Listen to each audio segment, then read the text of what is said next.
saudar a igreja com a paz do Senhor. E antes de entrar na lição, estar tributando a Deus minha gratidão por essa oportunidade, agradecer ao nosso bispo, o Ides José do Carmo, por todo o apoio que tem sempre me dado, principalmente como divulgador e incentivador das obras que eu tenho produzido e escrito. Agradecer o pastor Samuel, inclusive fez o prefácio desse último livro, e a toda a diretoria da igreja. Nós, nesta manhã, temos um assunto, nesse trimestre, muito importante para o contexto da sociedade.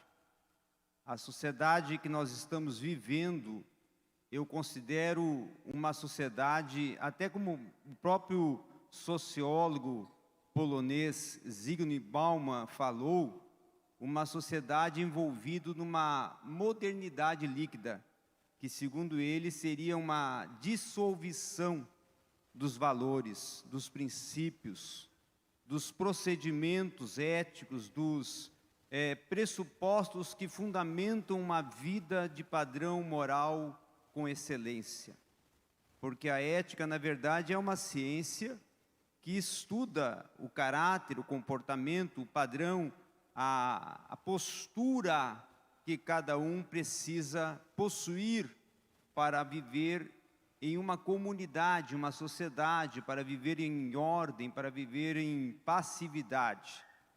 E nós vemos no contexto, tanto do cânon do Antigo Testamento, como do cânon do Novo Testamento, dois, vamos dizer assim, dos maiores fundamentos éticos da humanidade. O primeiro está lá no Antigo Testamento, que nós sabemos que é a lei de Moisés, a lei, os 10 mandamentos, e os 10 mandamentos que inclusive foram também recebidos por Moisés em um monte, foram proferidos também aos pés de um monte. E esses 10 mandamentos, até hoje, eles servem de parâmetros e ditames até para, vamos dizer assim, para o contexto jurídico, porque muitos advogados se apropriam de alguns pressupostos e algumas emendas que estão dentro não só da lei de Moisés, dos 10 mandamentos, do decálogo, da lei de Moisés, a lei mosaica, como também da lei cerimonial. E quando nós entramos no contexto do Novo Testamento, da Nova Aliança, nós temos agora Jesus Cristo, e Ele mesmo declara: eu não vim para pôr fim à lei, eu não vim aqui para encerrar a esse código de ética, de princípios, de valores, de padrão, de comportamento que vocês já possuem, mas eu vim para aperfeiçoar, eu vim para cumprir.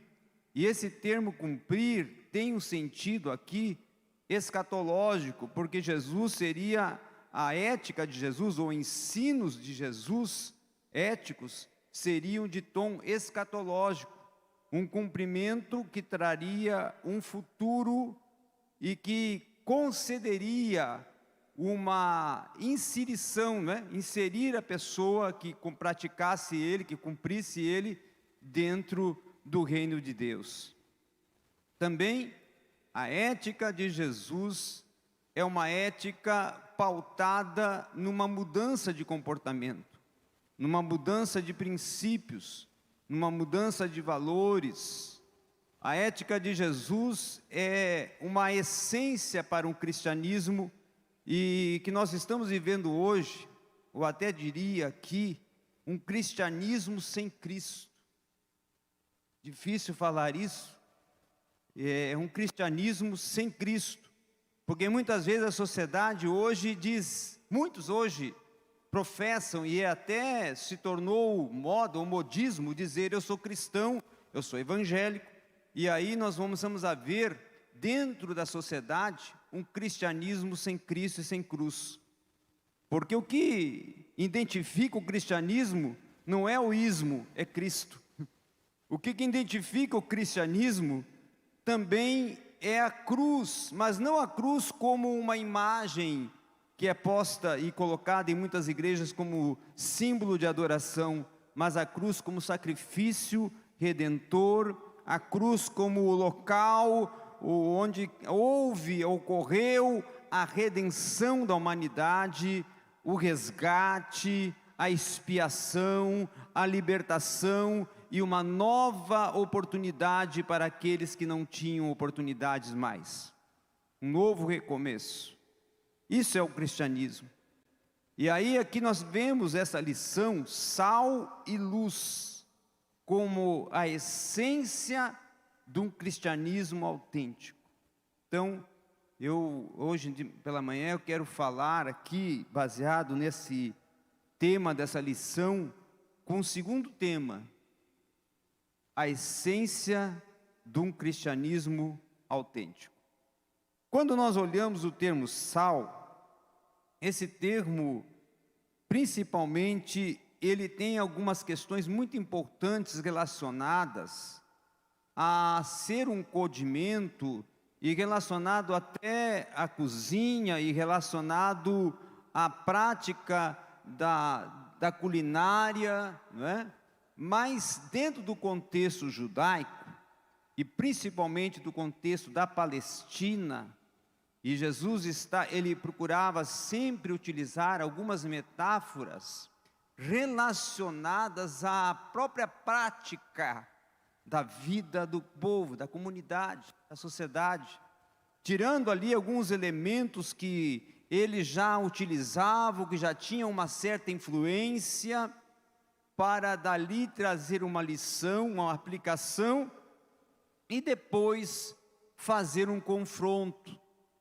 Jesus utilizava muito antes de Sócrates e Platão, uma das filosofias que mais, quem sabe, foram utilizadas e são até hoje, que é a dialética, né? A filosofia ou a proposta filosófica que permite o confronto ideológico, o confronto de ideias, confrontar a pessoa. E Jesus sempre nas suas, nos seus diadiquês, os seus ensinos, as suas didascalias, ele confrontava. Primeiro ele apresentava aí o pressuposto, a situação, a problemática, e depois ele trazia o confronto. Agora eu quero mudar a ideia de vocês. Agora eu quero mudar o procedimento de vocês. Eu quero ver a resposta de vocês em cima de uma situação que vocês estão vivendo, mas que precisa ser modificada, que precisa ser transformada, que precisa ser reajustada.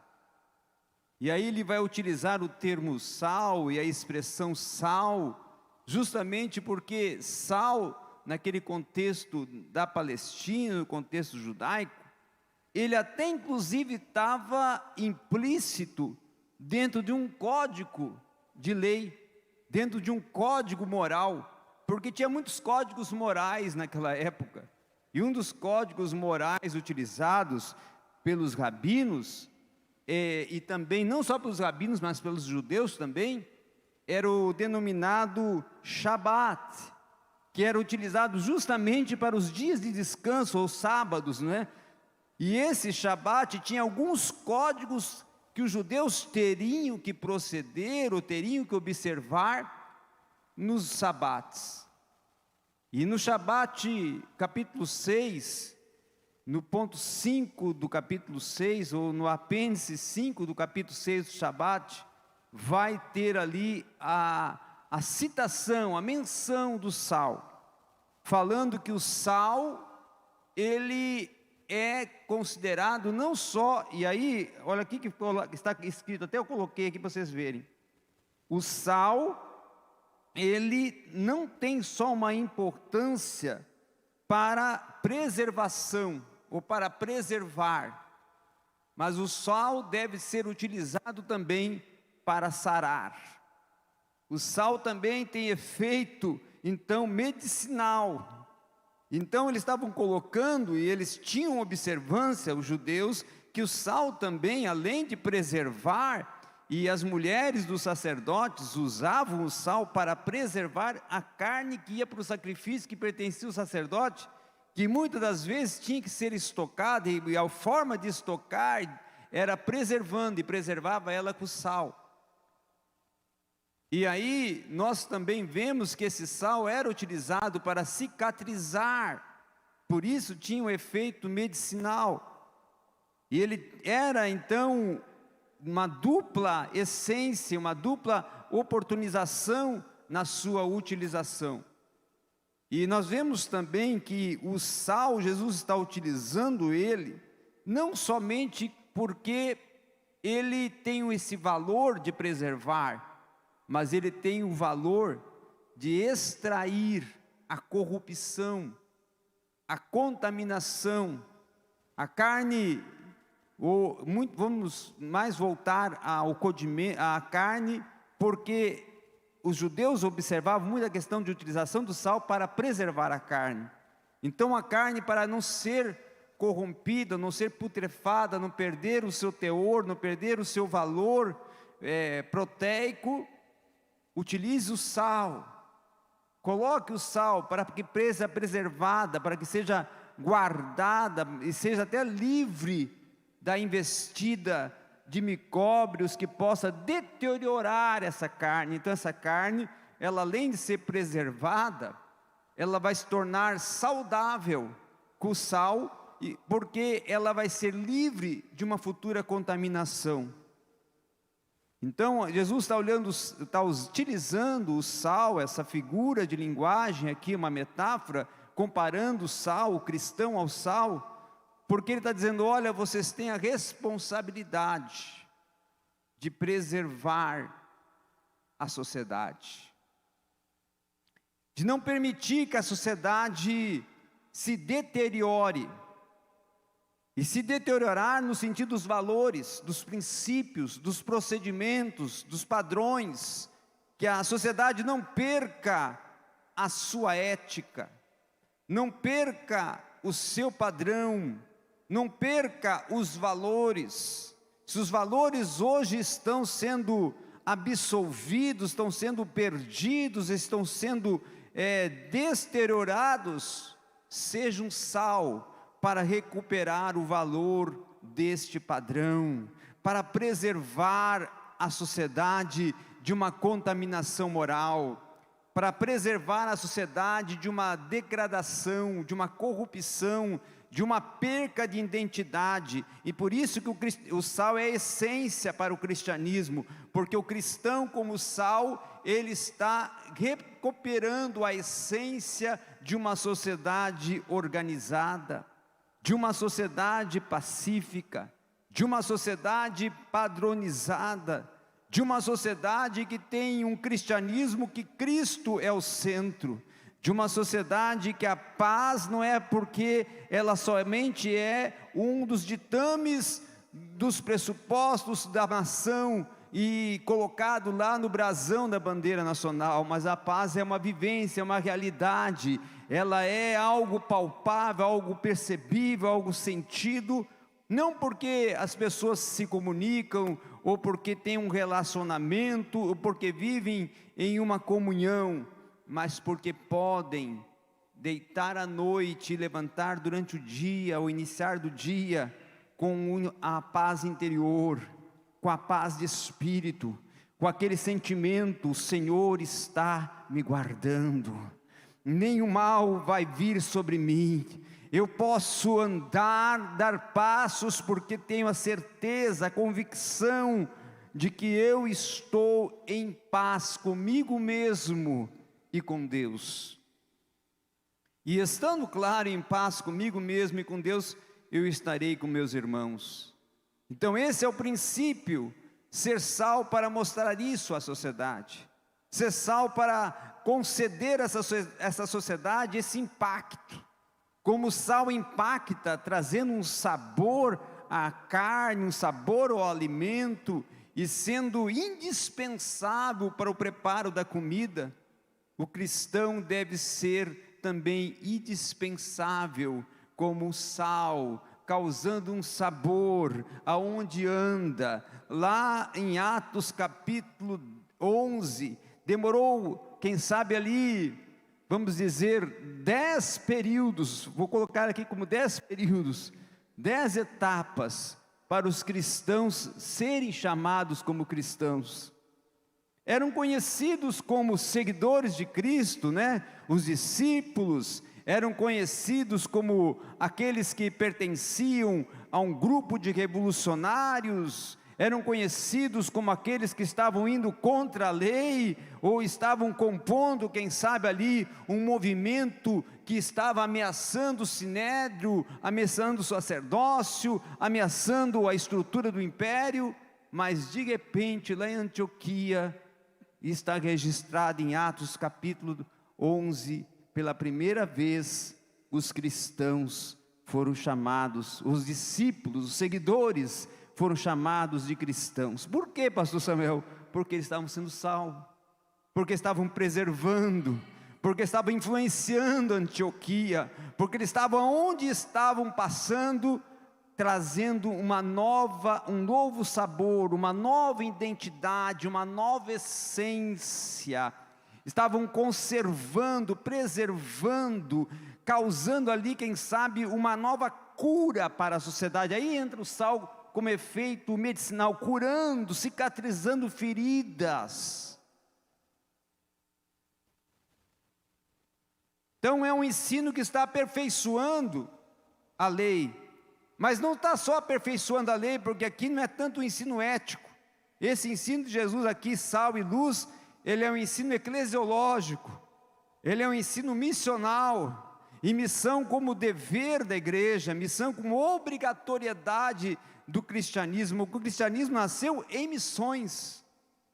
Ide, não foi só uma ordem de Jesus, era a prática que ele próprio já veio para fazer.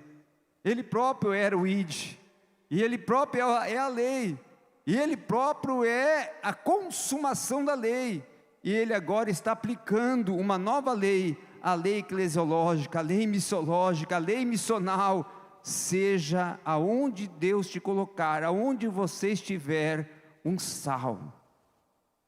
Evite a contaminação, evite a deterioração, evite a corrupção.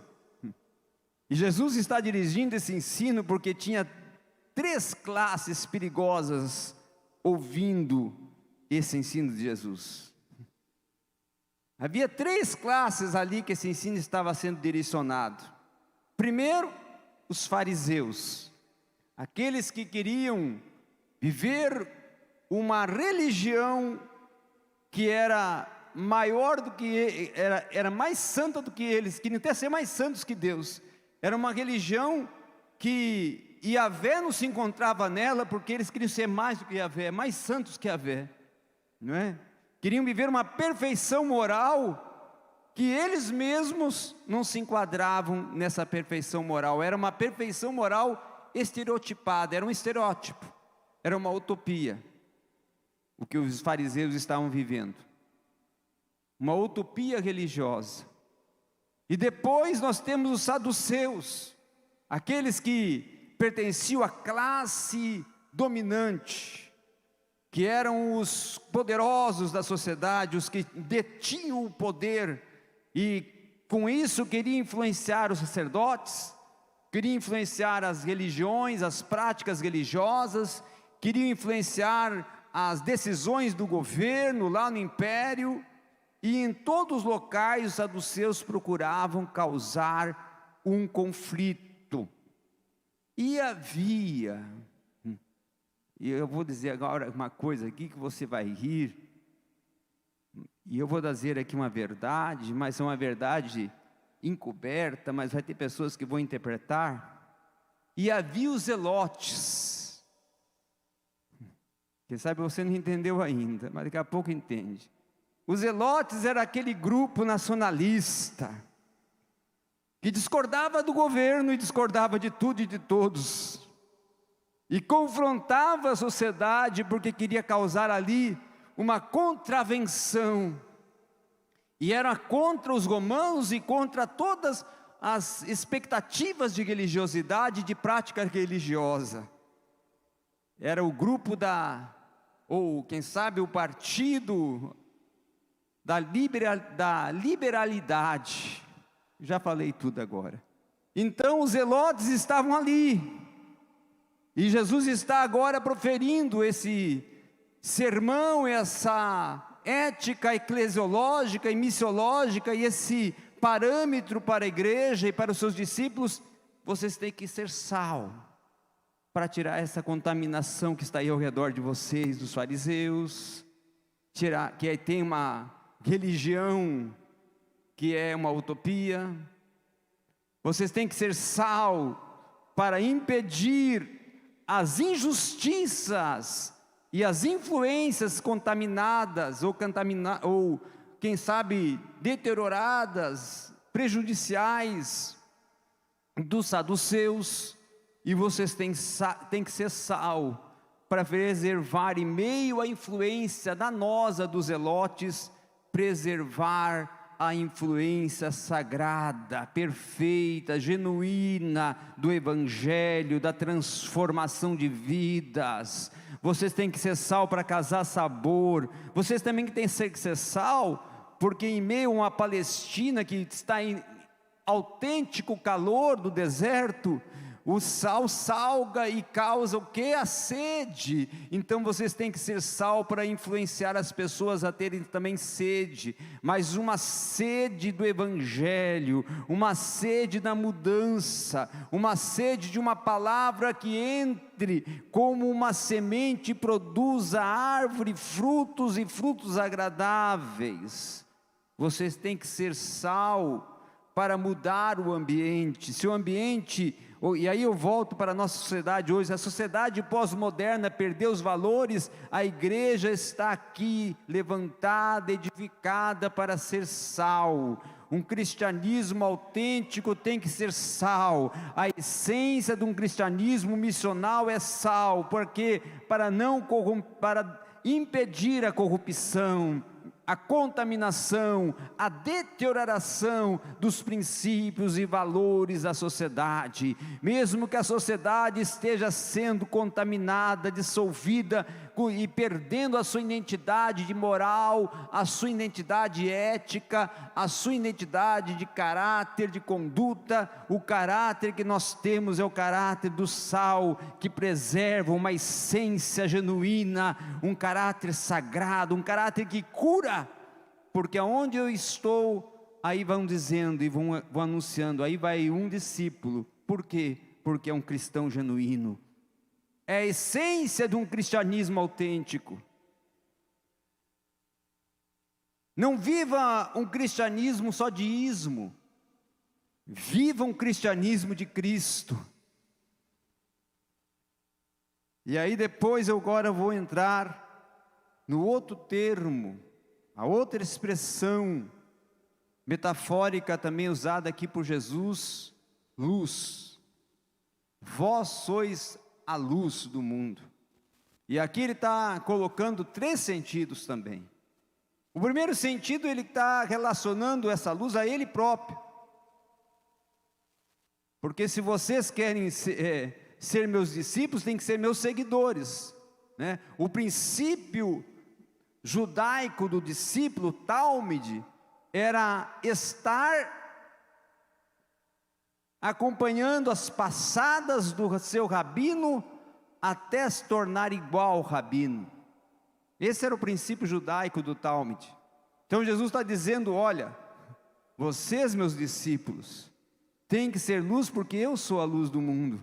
E como eu sou a luz do mundo, se vocês querem ser iguais a mim e estar na mesma essência que eu estou, essência de pureza, essência de perfeição, essência de santidade, sejam também como eu sou luz. E por que luz? Por que usar esse termo luz? No original grego, o termo luz aqui está o verbo photso, que é um verbo usado até pelo filósofo Aristóteles, como lançar luz sobre. lançar luz sobre o cristão genuíno, a essência do verdadeiro cristianismo, ela tem que ter a marca, a identidade de pessoas que lançam luz sobre a sociedade que está em trevas, a sociedade que está perdendo seus princípios, a sociedade que está perdendo a sua essência de comunhão, de paz, de amor, de perdão, de compreensão. Agora sejam luz, porque lançando luz sobre eles, eles vão começar a enxergar o que não enxergam, a olhar uma visão mais ampla, com a visão que contemple um horizonte que ainda está encoberto para eles. E o horizonte que está encoberto para a sociedade é o horizonte do Evangelho, é o horizonte da transposição, de novo tempo, de uma nova dimensão, de uma nova etapa, a etapa de mudança de vida, de mudança de comportamento, de vida transformada. Então, esse é o conceito missional que Jesus está empreendendo aqui. Seja a luz para resplandecer, seja uma resplandecência aonde você está, que aonde você passe iluminando. E aí tem uma outra expressão que ela declina do verbo fótizo, que é fótinos, que é resplandecência. Seja a tua vida uma resplandecência da presença de Cristo, a tua vida uma resplandecência da presença saradora de Cristo. E como é que eu vou ser uma vida da presença saradora de Cristo? Sarando com a palavra que cura, a palavra do Evangelho, sarando com o meu padrão de vida, mudando as pessoas através do meu padrão, do meu exemplo, da minha ética. E a ética do cristão é a ética do Sermão do Monte, mas acima da ética do Sermão do Monte, a ética do cristão deve ser a prática do verdadeiro cristianismo, a prática da verdadeira escritura sagrada, a prática do verdadeiro sentido de ser um autêntico cristão. O autêntico cristão perdoa em uma sociedade que não perdoa. O autêntico cristão ama em uma sociedade que está perdendo o amor. O autêntico cristão vive uma vida de paz em uma sociedade que está vivendo os conflitos sociais, os conflitos políticos, os conflitos éticos, os conflitos morais. O verdadeiro cristão procura separar-se de tudo que contamina. E aí a influência agora é trazer luz para uma sociedade que está se deixando ser contaminada com muitas filosofias, com muitos preceitos, com muitas propostas que estão corrompendo a identidade ética, a identidade moral, a identidade do próprio gênero, da própria essência do próprio ser, do gênero, né?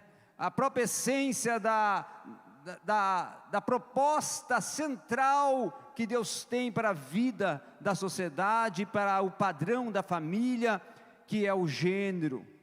Não deixe que esses padrões, que essas mudanças, que essas propostas, que esses pressupostos, que essas novas leis, que esses novos caminhos venham causar um dano para a sociedade, venham conduzir a sociedade ao abismo, conduzir a sociedade a um caminho sem volta.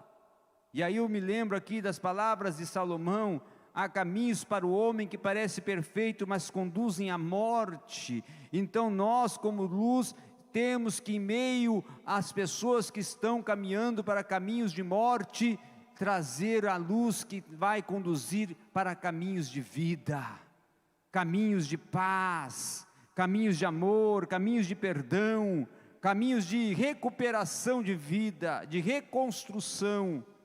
E esse é o sentido aplicativo dessa lição. E eu concluo a lição e a aula dessa manhã com 3 pensamentos breves. O primeiro, a essência de um cristianismo autêntico é o cristianismo em que Cristo está à minha frente, Cristo está no meu interior e Cristo é o centro do meu pensamento.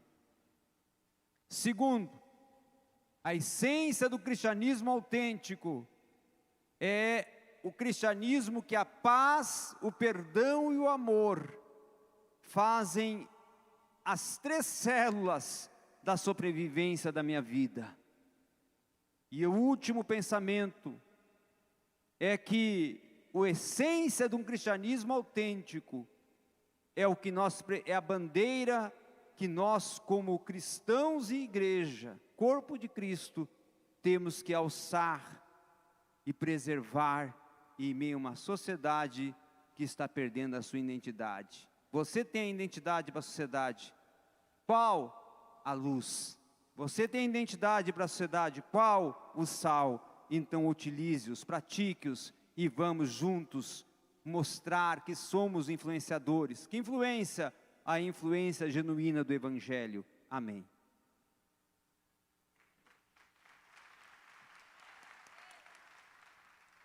Antes de devolver aqui para o superintendente, quem quiser adquirir, eu trouxe hoje comigo esse meu último lançamento. Então estarei ali no pátio, quem quiser adquirir, depois é só me procurar.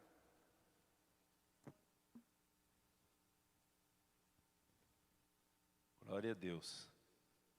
Glória a Jesus. Maravilha, né, irmãos? Quantos foram abençoados nessa manhã por essa palavra? Que bênção, que bênção. O pastor ainda tinha um tempinho aqui ainda, de uns 5, 10 minutos, viu? Mas já foi bom, né, bispo?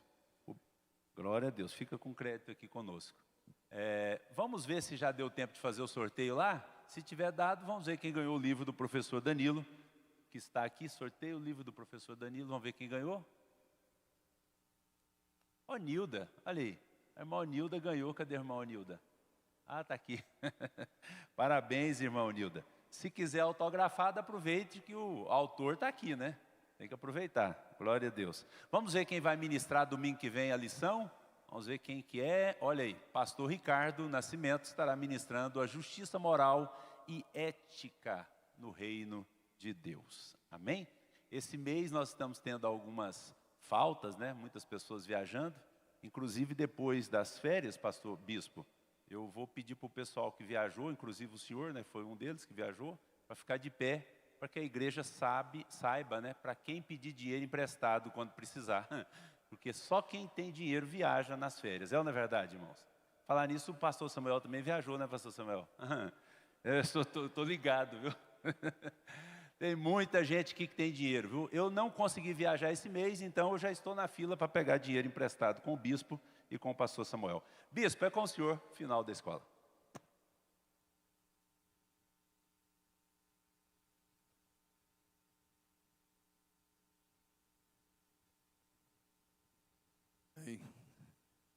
Quem não para aqui é o Itamar, né?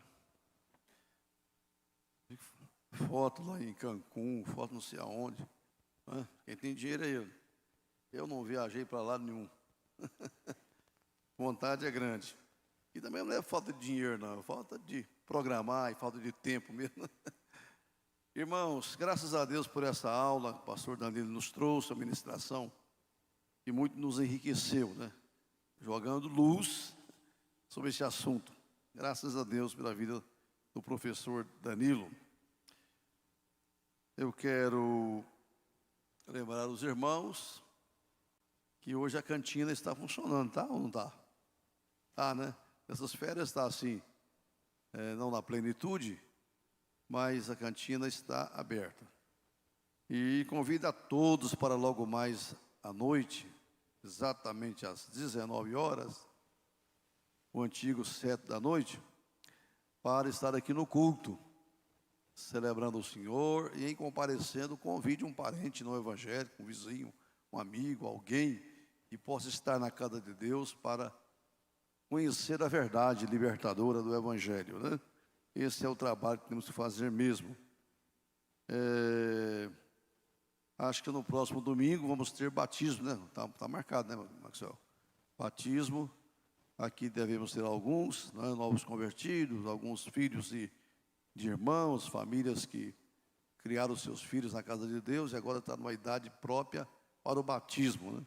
E também das congregações, muitos virão para esse trabalho no último dia do mês de julho, né?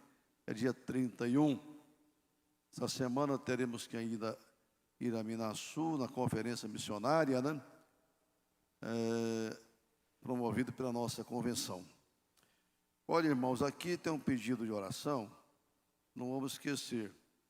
Orar pela Romana Almeida, que irá passar por uma cirurgia dia 29.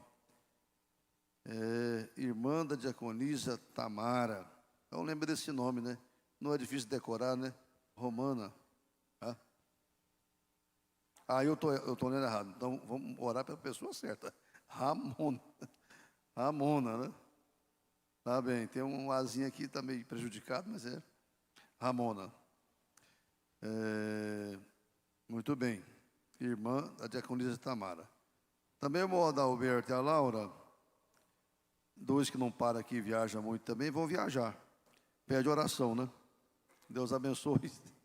Carmelito fez aniversário, completou ano ontem. É hoje? Olha aí, hoje é o dia. Valtenir também. Olegário. Muita gente, né? Graças a Deus. Irmãos, acho que vamos nos colocar então em pé para agradecermos a Deus. A mocidade não voltou, né? Os jovens não voltaram e nem os adocas. Mas vamos terminar assim mesmo, né? Glória a Jesus. Vem à frente então os aniversariantes, aqueles que foram citados, que não foram também, que completou mais um ano de vida entre domingo passado e hoje, né? Todos aniversariantes da semana. A Raíssa não está ali, né? Que ela completou também seus 15 anos. Tá bem. Está na classe dos jovens. Parabéns, parabéns, parabéns. Fernando? Cadê a esposa? Ela está cuidando das lembranças, né?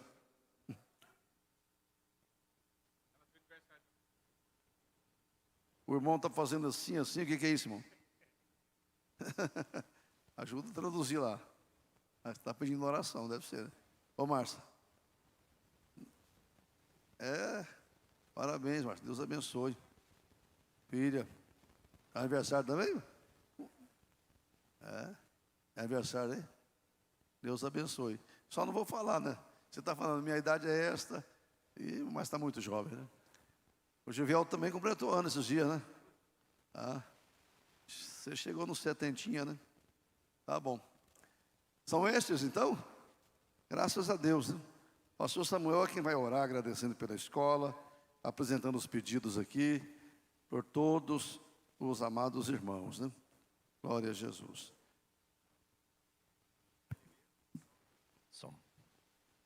Irmãos amados, paz do Senhor Jesus, nós estamos falando em aniversário, embora o bispo está presente aqui, mas eu quero que os irmãos coloquem na agenda de vocês, dessa sexta-feira, 8 dias na frente, dia 5 de agosto, nós teremos um culto em ação de graças pela vida do bispo Oídes. O aniversário dele é 6 de agosto, mas excepcionalmente este ano, nós vamos fazer na sexta-feira, no dia 5, para que a igreja de Campinas, todos vocês estejam aqui nesta data, para este culto em ação de graças.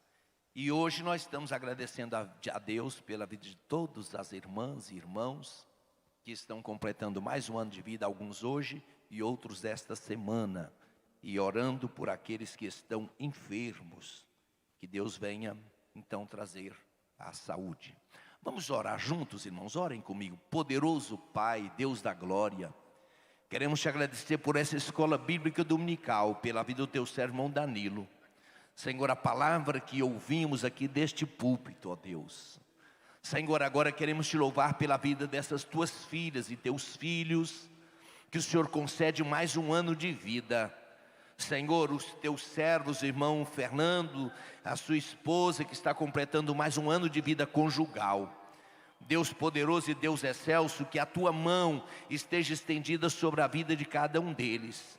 Senhor, a irmã Ramona, Deus querido, que pede oração, Senhor, Todos aqueles que estão enfermos, visita-os, ó Deus, com graça, visita-os com cura divina. Irmão Adalberto e irmã Laura que vão fazer essa viagem, esteja com eles, ó Pai. Despede-nos em tua paz. Abençoa o culto hoje à noite. Dá-nos um culto em que a verdadeira presença do teu Espírito Santo seja marcante em nosso meio. Fica conosco neste domingo, no nome de Jesus Cristo nós oramos. Amém, Senhor. Que Deus abençoe, terminado em nome do Senhor Jesus. Parabéns a todos vocês.